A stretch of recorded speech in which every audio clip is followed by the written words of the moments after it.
यह आवाज जो आपने अभी सुनी किसी के भी दिल में दहशत फैलाने के लिए काफी है। तो आज हम इसी दहशत फैलाने वाले जीव के बारे में विस्तार से जानेंगे। तो एक बार फिर से स्वागत है दोस्तों आपका आपके अपने चैनल हॉन्टेड फ्राइडे नाइट्स पर, जहां इस बार आप सभी चलेंगे मेरे साथ एक ऐसे सफर पर जो कई रहस्यों और सवालों से भरा होगा, और जहां आपका सामना एक ऐसे खौफनाक और भयानक जीव से होगा जो बड़ी क्रूरता से अपने शिकार को मारता है और उसके बाद उसे चीर कर उसके शरीर का सारा मांस खा जाता है। तो दोस्तों आज का वीडियो एक अर्बन लेजेंड वेंडिगो के ऊपर बेस्ड है। वेंडिगो एक बहुत ही खतरनाक शैतान होता है। यह शैतान ज्यादातर अमेरिका और कनाडा के पहाड़ी और घने जंगल वाले इलाकों में ही पाया जाता है। ये शैतान इतना ताकतवर और गति में इतना तेज होता है कि किसी भी जानवर या इंसान, फिर चाहे वो कितना ही भारी क्यों ना हो, उसे मारने के बाद कहीं भी ले जाने की क्षमता रखता है। इस वीडियो में मैं आपको वेंडिगो से जुड़ी एक ऐसी सच्ची कहानी बताने जा रहा हूँ जिसे सुनकर आप डरने के साथ साथ आश्चर्य में पड़ जाएंगे कि क्या ये सच है या सिर्फ मन का एक भ्रम। तो इस वीडियो में आप मेरे साथ अंत तक बने रहिए ताकि आप इस रहस्यमयी और आदमखोर जीव के बारे में जान सकें। वेंडिगो से जुड़ी अपनी पहली कहानी सुनाने से पहले मैं आपको यह बताना चाहूंगा कि वेंडिगो असल में होता क्या है। जैसे हर धर्म में अपनी अपनी मान्यता के अनुसार बुरी और काली शक्तियां पाई जाती हैं, जैसे कि भूत, प्रेत, पिशाच, जिन, खबीज, डाकिनी, यक्षिणी और बहुत सी ऐसी कई काली शक्तियां जो हम इंसानों के लिए घातक है। ठीक वैसे ही पश्चिमी देशों में जैसे कि अमेरिका और कनाडा के कुछ राज्यों में कुछ अलग और विचित्र तरह के ही शैतान पाए जाते हैं, और उन कई शैतानों में से एक नाम वेंडिगो भी है। वेंडिगो के बारे में कहा जाता है कि ये बहुत ही ज्यादा लंबा और पतला होता है। इसके हाथ भी बहुत लंबे और पतले होते हैं और उसके पंजे धारदार और नुकीले होते हैं। अपने इन्हीं नुकीले पंजों से यह इंसानों को चीर कर उन्हें मार डालता है और शरीर का सारा मांस खा जाता है।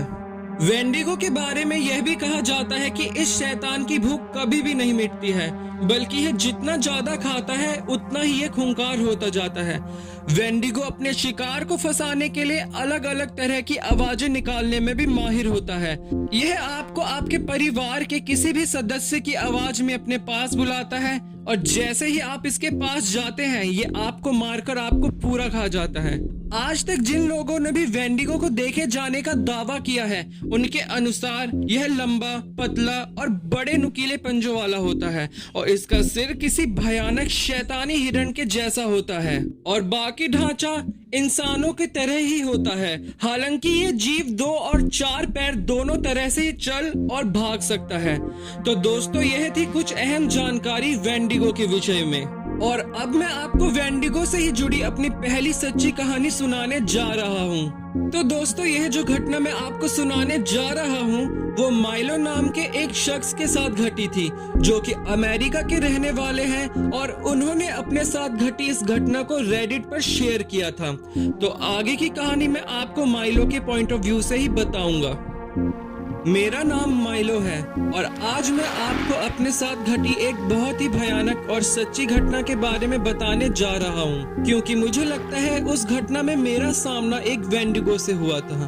तो ये घटना कुछ इस तरह है कि आज से लगभग 4 साल पहले मैं यूएसए के एक स्टेट कैलिफोर्निया में रह रहा था, क्योंकि मेरी जॉब कैलिफोर्निया के ही कैपिटल सैक्रामेंटो में लगी हुई थी।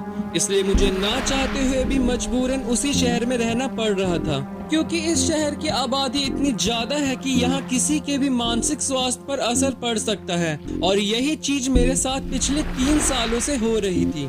फिर एक दिन अचानक ही मेरी कंपनी ने 20 से ज्यादा वर्कर्स को एक नए राज्य में ट्रांसफर करने की सोची। कंपनी ने पहले से ही तय कर रखा था कि वो 20 वर्कर कौन होंगे, मैं बस अपने मन में सोच ही रहा था कि शायद ही मुझे इससे अच्छा मौका मिले इस शहर से पीछा छुड़ाने का, क्योंकि मैंने इस कंपनी को अपने कीमती 8 साल दिए थे और शायद ही वो अपने इतने पुराने वर्कर का कहना टालते। फिर अगले दिन कंपनी ने वो 20 नामों का अनाउंसमेंट किया, पर उसमें मेरा नाम नहीं था। इस बात पर मुझे हैरानी नहीं हुई, क्योंकि मैं उस कंपनी का एक कुशल वर्कर था और शायद ही कोई कंपनी अपने ब्रांच से किसी ऐसे वर्कर को जाने दे। फिर मैंने पर्सनली जाकर अपने सीनियर से बात करी और उन्हें मेरे साथ चल रही मानसिक परेशानी और दबाव के बारे में बताया। उन्होंने ज्यादा न सोचते हुए मुझे उसी बैच में शामिल कर दिया जो आज से ठीक 3 दिन में एक नए राज्य के लिए रवाना होना था। शायद मैं आपको बताना भूल गया कि मेरी भी एक छोटी सी फैमिली है। मेरे घर में कुल 6 सदस्य रहते हैं, जिनमें मेरी माँ, मेरे पापा, मेरी वाइफ और 2 बच्चे शामिल हैं। और यह खुशखबरी उनके लिए भी उतने ही मायने रखती थी जितना कि मेरे लिए, क्योंकि मेरे परिवार को भी इस आबादी वाले शहर में रहना बिल्कुल पसंद नहीं था, क्योंकि वो भी मानसिक स्वास्थ्य की परेशानियों को झेल रहे थे। इसलिए मैंने फैसला लिया कि मैं अपने परिवार को भी अपने साथ लेकर जाऊंगा और उन्हें एक स्वस्थ और बेहतर जिंदगी दूंगा। और अब मैं अपने इस पुराने वाले घर को बेचकर दूसरे शहर में, जहां अब मेरी पोस्टिंग होने वाली है, वहीं एक नया घर लेने की सोच रहा था। किस्मत से मुझे एक खरीदार मिल गया जिसने मुझे मेरे घर के मन मुताबिक दाम दिए और अब मैं अपने इस सैक्रामेंटो वाले घर को बेचकर खुश था और अपना नया घर किसी पहाड़ी इलाके में जंगल के पास लेने की सोच रहा था, ताकि मेरा परिवार शहरी आबादी से दूर रहे और मेरे परिवार पर किसी भी तरह का कोई खतरा ना हो। शायद मेरी किस्मत मुझ पर बहुत मेहरबान चल रही थी, क्योंकि मेरी पोस्टिंग अमेरिका के ही पेंसिल्वेनिया स्टेट में हुई। मेरी कंपनी की ब्रांच पेंसिल्वेनिया के ही एक सिटी फैटे काउंटी में थी। यहाँ आसपास दूर दूर तक सिर्फ पहाड़ और जंगल ही थे। यह किसी सपने जैसा था, क्योंकि हम जिस तरह की जगह तलाश कर रहे थे यह बिल्कुल वैसी ही थी। शांत वातावरण, पहाड़ी और जंगली इलाकों की भरमार और बेहद ही खूबसूरत नदियाँ। लेकिन मेरी परेशानी थी तो बस एक कि मेरी पोस्टिंग हुए यहाँ 2 हफ्तों से ज्यादा समय हो चुका था, पर अभी तक मुझे अपनी फैमिली के लिए अपने बजट का घर नहीं मिल रहा था। और आप यह भी कह सकते हैं कि मैं अपने काम में भी इतना ज्यादा व्यस्त था कि एक सही बजट वाला घर तलाश नहीं कर पा रहा था। वैसे भी ये एक मुश्किल काम था, क्योंकि यहाँ छोटे छोटे घरों के प्राइस भी आसमान छू रहे थे। पर मैंने जैसा कि आप सबको बताया कि इन दिनों मेरी किस्मत मुझ पर कुछ ज्यादा ही मेहरबान हो रखी थी, क्योंकि एक दिन कंपनी में एक हाउस एजेंट आया था। वो मेरे बॉस का एक खास मेहमान था, इसलिए उसका ख्याल रखने की जिम्मेदारी मेरी थी। हमने उस दिन काफी बातें करी। इसी दौरान मैंने उन्हें अपनी सारी प्रॉब्लम्स बताई। मेरी प्रॉब्लम्स जानने के बाद उन्होंने मुझसे उस समय तो कुछ भी नहीं कहा, लेकिन आखिर में जाते जाते वो मुझे अपना बिजनेस कार्ड देकर कहने लगे कि शायद मैं तुम्हारी इस मामले में कुछ मदद कर सकता हूँ। मुझे तुम कल इवनिंग में ऑफिस से आने के बाद कॉल कर लेना। यह सब सुनकर मैं बहुत खुश था, क्योंकि अब मैं शायद अपने परिवार के साथ यहाँ आराम से रह सकता था। फिर कल मैं ऑफिस से निपटने के बाद इवनिंग में घर आया और मैंने तुरंत ही हाउस एजेंट के दिए गए कॉन्टैक्ट नंबर पर कॉल कर दिया। उन्होंने मुझे फैटे काउंटी के पहाड़ी इलाके सुगरलॉफ नॉब के अपने एक ऑफिस में इन्वाइट किया। वो जगह मेरी लोकेशन से अच्छी खासी दूर थी, लेकिन मेरे सर पर तो सिर्फ एक ही भूत सवार था कि कैसे भी करके मुझे इन्हीं पहाड़ी इलाकों में अपना एक घर लेना है। फिर देर रात में उनके ऑफिस पहुंचा।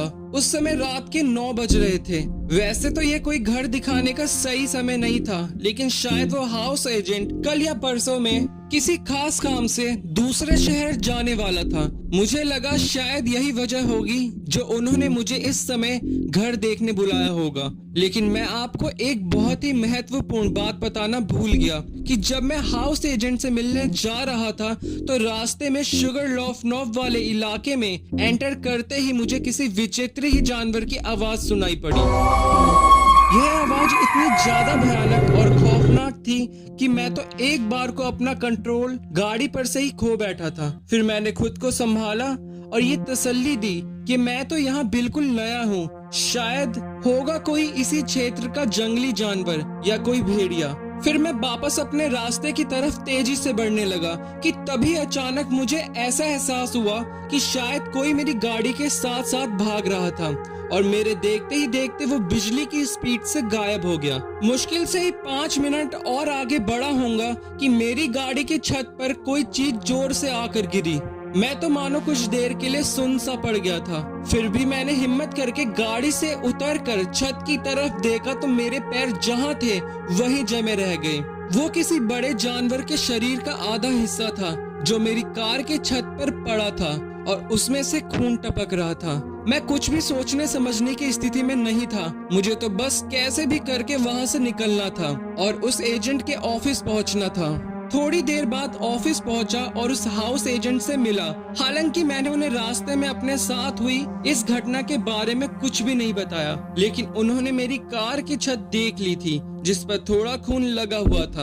उन्होंने एक नजर मेरी तरफ घुमाई तो दूसरी नजर उस रास्ते पर जहां से मैं अभी अभी आया था। वो कुछ भी नहीं बोल रहे थे पर मैं उनकी आंखों में किसी के डर की दहशत साफ देख सकता था। उन्होंने मुझे कुछ भी न बोलने का इशारा करा और चुपचाप अपने पीछे आने को कहा। उसके बाद हम उनके ऑफिस में गए और वहीं सोफे में बैठ गए। हमारे आसपास का वातावरण बिल्कुल शांत हो रखा था। हम में से कोई भी कुछ भी नहीं बोल रहा था। बाहर से आती तेज हवाओं से उस ऑफिस में लगे खिड़की के पर्दे जोर जोर से हिल रहे थे।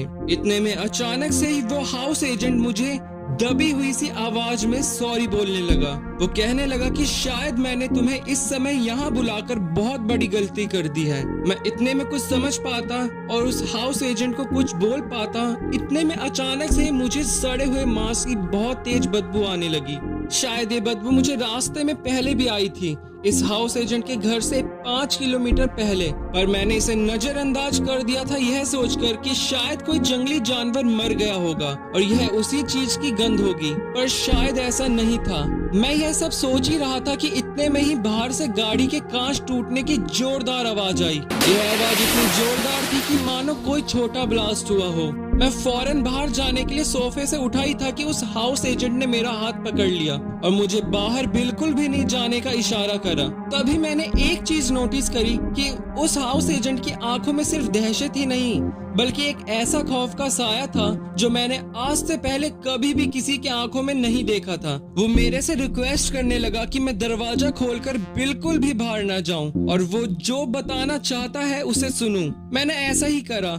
फिर उस एजेंट ने मुझे खिड़की की ओर देखने का इशारा करा और नीचे बैठने को कहा। मैंने उस समय जिस चीज को देखा था वो बताने के लिए मेरे पास पर्याप्त शब्द नहीं है, क्योंकि मैंने जो खिड़की के पास देखा उसको देखने के बाद मेरे शरीर के हर एक अंग ने काम करना बंद कर दिया था। मैंने देखा कि एक बड़े आकार का साया जिसका सिर मानो 12 सिंगा के जैसा लग रहा था हमारी खिड़की के पास से धीरे धीरे करके गुजर रहा था। मैं इससे पहले कि उस एजेंट से इसके बारे में कुछ पूछता, उसने मुझे धीरे धीरे अपने साथ घुटने के बल खिड़की के पास चलने को कहा। वैसे मेरा दिल इतना ज्यादा सहमा हुआ था कि पास जाने की ना मुझ में हिम्मत थी और ना ही ताकत, पर मन में एक जिज्ञासा थी जो शायद आप सबको भी होती कि आखिर ये जीव है क्या। मैं एजेंट के कहे अनुसार शोर न मचाते हुए खिड़की के पास गया और जो मैंने देखा वो देखकर मैं अपने होश खो बैठा था। ऐसा लग रहा था कि मैं इस समय धरती पर नहीं बल्कि नर्क में हूँ और मेरे मुंह से उस समय बस एक ही लाइन निकल रही थी, Lord Jesus Christ please save us from this evil thing. मैंने देखा कि 9 से 10 फुट का एक जानवर जैसा दिखने वाला जीव जिसका सिर हिरण या 12 सिंगा जैसा लग रहा था वो मेरी कार के पास आकर खड़ा हो गया। मैं यह सब देखकर एक तरह से पैरालाइज स्टेट में चला गया था जहां बॉडी के साथ साथ मेरा दिमाग भी काम नहीं कर रहा था। फिर भी मैंने हिम्मत करके उस जीव को पूरा ऊपर से लेकर नीचे तक देखा। उसे देखने के बाद मुझे अपनी आंखों पर विश्वास नहीं हुआ कि आखिर इस समय की दुनिया में ऐसा भयानक जीव कैसे हो सकता है। दोस्तों वो एक आदमखोर जीव लग रहा था क्योंकि उसके मुंह से खून टपक रहा था। शायद इसी जीव के कारण मुझे वो सड़े हुए मांस की गंदी बदबू आ रही थी। वो भयानक जीव इंसानों की तरह ही 2 टांगों पर खड़ा था। उसके पंजे दूर से भी इतने नुकीले दिख रहे थे कि वो एक बार में ही किसी को भी चीर कर रख दें और उसकी आंखें अंधेरे में किसी बल्ब की तरह चमक रही थी। उसने देखते ही देखते मेरे कार की ड्राइवर वाली सीट पर, जिसका कांच अभी टूटा पड़ा था, उस पर अपने नुकीले पंजों से कई अनगिनत प्रहार किए और ड्राइवर वाली सीट को चीर कर रख दिया और जोर जोर से दहाड़ने लगा। मैं इस हालत में अब नहीं बचा था कि उसे एक सेकंड भी और देख सकूं। मैं फौरन ही वापस घुटने के बल बैठ गया। फिर उस एजेंट ने मुझे इशारा करके अपने पीछे आने को कहा। वो एजेंट मुझे ऑफिस के ही कमरे में ले गया जहां कुछ स्टडी का सामान पड़ा हुआ था। वहां 7-8 पर विचित्र तरह की किताबें रखी हुई थी, जैसे मानो वो किसी जानवर पर कोई स्टडी कर रहे हो। फिर उन्होंने बड़ी देर बाद मुझसे बात करी। शायद इस हिस्से से आवाज बाहर नहीं जा सकती थी। उन्होंने मुझसे कहा कि मुझे माफ कर दो क्योंकि मैंने तुम्हारी जान लगभग खतरे में डाल ही दी थी। तुम इस बात से अनजान थे पर मैं नहीं था कि रात होते ही यहाँ आने जाने में जान का कितना खतरा है। पर मैं भी मजबूर था क्योंकि इस इलाके के घर कई सालों से सुनसान पड़े हुए हैं और ऐसे में मेरे पास यहाँ के इलाकों के लिए कोई भी खरीदार नहीं है। ऐसे में मुझे तुम मिले जिसे एक घर की जरूरत थी और मुझे तुम्हारे जैसे एक खरीदार की। वैसे मैं तुम्हें बता दूं कि अभी तुम्हारा सामना एक वेंडिगो से हुआ था। यह नाम सुनते ही मेरे पैर जमने लगे क्योंकि इस खौफनाक जीव के बारे में मेरे नाना ने मुझे एक बार बताया था। एजेंट ने आगे बताया कि इस इलाके में यह कोई पहली वारदात नहीं है। यहाँ कई लोग रातों रात अचानक ही अपने घरों से गायब हो गए हैं और कुछ तो खुद ही वेंडिगो के डर से अपनी सारी प्रॉपर्टी बेचकर यहाँ से चले गए। इसके बाद मैंने उस जीव की कुछ अहम जानकारी जुटानी शुरू करी। तब मुझे पता चला कि जिस आदमखोर जीव का आतंक यहाँ फैला हुआ था वो कोई और नहीं बल्कि एक वेंडिगो था। तो दोस्तों वो दिन था और आज का दिन है। मैं कभी भी उस इलाके की तरफ दोबारा कभी नहीं गया। तो दोस्तों यह थी वेंडिगो को देखे जाने की बिल्कुल सच्ची और दिल दहला देने वाली कहानी। अब इस घटना में कितनी सच्चाई है यह तो मैं नहीं कह सकता, लेकिन कई लोगों ने इसे देखे जाने का दावा किया है और कई लोग तो इस खतरनाक जीव के आतंक का शिकार बने हैं। तो दोस्तों ये थी हमारी आज की कहानी जो कि वेंडिगो की कई अनसुलझे रहस्यों से भरी हुई थी और जहां हमने वेंडिगो की कई विचित्र चीजों के बारे में जाना। आशा करता हूं कि आपको मेरा यह वीडियो पसंद आया होगा। अगर आप इसी तरह की और कहानियां सुनना चाहते हैं और अगर मेरी ये कहानी आपको पसंद आई हो तो चैनल को सब्सक्राइब कीजिए और बेल आइकन दबाकर ऑल पर क्लिक कीजिए ताकि मेरे नए वीडियोस का अपडेट आप तक पहुंचता रहे। वीडियो को लाइक और फ्रेंड्स एंड फैमिली के साथ शेयर करना मत भूलिएगा ताकि मैं आपके लिए ऐसे ही विचित्र और रहस्यमयी घटनाएं लेकर आता रहूं। तो दोस्तों मिलते हैं अगले वीडियो में एक नई कहानी के साथ। तब तक के लिए आप अपना बहुत ध्यान रखिए। आप मुझे मेरे इंस्टाग्राम हैंडल पर भी फॉलो कर सकते हैं जिसका लिंक मैं डिस्क्रिप्शन में दे दूंगा क्योंकि इस चैनल से जुड़ी सभी जानकारी मैं अपने इंस्टाग्राम हैंडल पर ही पोस्ट और अपडेट करूंगा। तो याद से आप मुझे वहाँ फॉलो कर लेना। तब तक के लिए पीस आउट।